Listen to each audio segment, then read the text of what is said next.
علیکم ورحمۃ اللہ وبرکاتہ۔ الحمدللہ الحمدللہ الحمدللہ رب العالمین والصلاة والسلام علی رسول الکریم، اما بعد۔ قال اللہ تعالیٰ فی القرآن المجید فاعوذ باللہ من الشیطان الرجیم بسم اللہ الرحمن الرحیم ولا تهنوا ولا تحزنوا وانتم الاعلون ان کنتم مؤمنین۔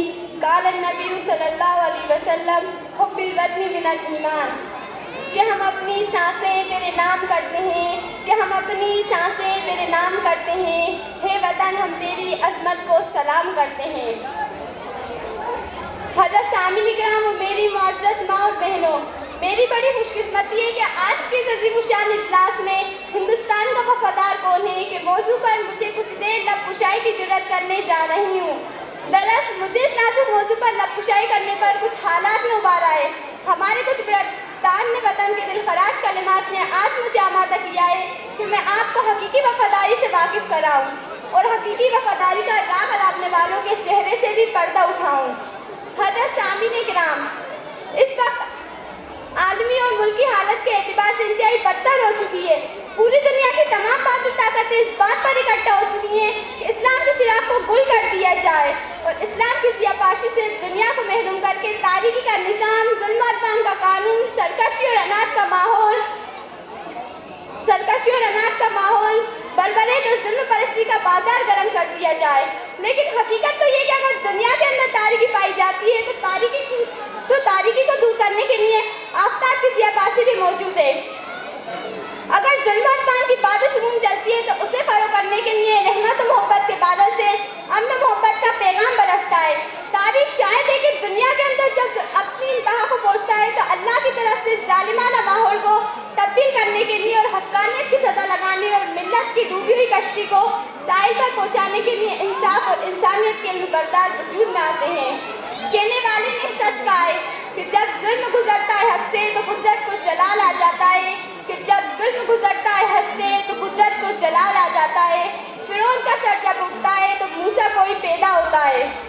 حضرت سامعین کرام، چونکہ وقت کی قلت دامن گیر ہے، اس لیے میں عالمی صورتحال سے قطع نظر اس ملک میں پائی جانے والی انارکی اور تشدد کو بڑھاوا دینے والے اور انصاف کا خون کرنے والے حالات پر ایک دائرہ میں نظر ڈال کر گزرنا چاہوں گی تاکہ کچھ حقائق ہماری نظروں کے سامنے آ جائیں۔ ہمارا ملک ہندوستان، جس کو ہر دور میں ہم نے اپنے خون جگر سے سینچا ہے، جب بھی ظالموں نے اس ملک کی عزت کو تار کرنے کی کوشش کی ہے تو ہم نے سینہ سپر ہو کر اس ملک کی عزت و عظمت اور وقار کے تحفظ کی پاسبانی کے لیے اپنی جان عزیز کو بھی قربان کر دینے سے دریغ نہیں کیا۔ سن 1803 میں جس وقت انگریزوں نے یہ اعلان کیا تھا کہ آج سے اس ملک کے اندر انگریز کا نافذ ہوگا، تو انگریز کی ظالمانہ سزا کا سب سے پہلے جس نے منہ توڑ جواب دیا تھا وہ ہمارے علماء کرام سرخیر حضرت مولانا شاہ عبدالعزیز محدث دہلوی ہیں۔ شاہ صاحب کی صدا کے نتیجے میں 26 سال بعد بالاکوٹ کی پہاڑی پر حضرت سید احمد شہید رحمۃ اللہ علیہ کی سربراہی میں مسلمانوں کی ایک بڑی جماعت اور علماء کرام اور منتخب علماء کرام کا ایک گروہ اس ملک کی آزادی کے لیے جام شہادت نوش کر گیا۔ اس کے بعد سن 1857 میں دہلی کے اندر علماء کرام کی ایک بڑی جماعت کو صرف قتل و خون کے دریا میں اس وجہ سے ڈال دیا گیا کہ وہ آزادی کے علم بردار تھے۔ اس ملک کے اندر علماء کرام نے مختلف تحریکیں چلائیں جن میں تحریکی ریشم و رومال کو نمایاں حیثیت حاصل ہے، لیکن حقیقت تو یہ کہ ایسی قربانی انجام دی ہیں جن کے ذکر سے کلیجہ منہ کو آتا ہے۔ اس کے باوجود ان فرقہ پرستوں نے مسلمانوں کا استحصال کیا اور آج ہمارے ملک کے اندر ہماری وفاداری کا ثبوت مانگا جا رہا ہے اور مسلسل ہم پر غداری کا الزام لگایا جا رہا ہے۔ حاضرین کرام، میں یہ کہے بغیر نہیں رہوں گی کہ ہم پہ ایسی خطاؤں کا الزام ہے جن سے کوئی تعلق ہمارا نہیں، کہ ہم پہ ایسی خطاؤں کا الزام ہے جن سے کوئی تعلق ہمارا نہیں۔ آگے دشمن کی لگائی ہوئی، ہم تو صرف ناحق مصیبت میں ڈالے گئے۔ میں ان فرقہ پرستوں سے سوال کرتی ہوں جو میری وفاداری کا ثبوت مانگتے ہیں، بتاؤ تو صحیح، کیا میری وفاداری کے لیے بالاکوٹ کا خونی منظر کافی نہ ہوگا؟ کیا میری وفاداری کے لیے دہلی کی لہولہان سڑکیں کافی نہ ہوں گی؟ کیا میری صداقت اور وفاداری کے لیے چاندنی چوک پر لٹکنے والی لاشوں کا دلدوز منظر کافی نہ ہوگا؟ کیا میری وفاداری کے لیے بہادر شاہ ظفر کے بیٹوں کا سردہ نذرانہ منظر کافی نہ ہوگا؟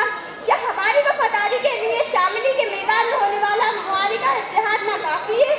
کیا ہماری وفاداری کے لیے علامہ فضل خیر آبادی، شیخ الہند مولانا محمود حسن دیوبندی، شیخ الاسلام محمود حسین احمد مدنی کی مالٹا کی بامشقت اصری کافی نہیں؟ کیا ہماری وفاداری کے لیے دینی مدارس کا مسائل جلیلہ ناکافی ہے؟ یہ تھا ہماری وفاداری کا مختصر جائزہ۔ میں اپنی تقریر کا اختتام اس شعر کے ساتھ کرنا چاہوں گی کہ اگر درد غم ہم سنانے لگیں گے تو پتھر بھی آنسو بہانے لگیں گے، کہ اگر درد غم ہم سنانے لگیں گے تو پتھر بھی آنسو بہانے لگیں گے، جو انسانیت ظلم میں ہو گئی تھی اسے ڈھونڈنے میں زمانے لگیں گے۔ وآخر دعوانا الحمدللہ رب العالمین۔ السلام علیکم ورحمۃ اللہ وبرکاتہ۔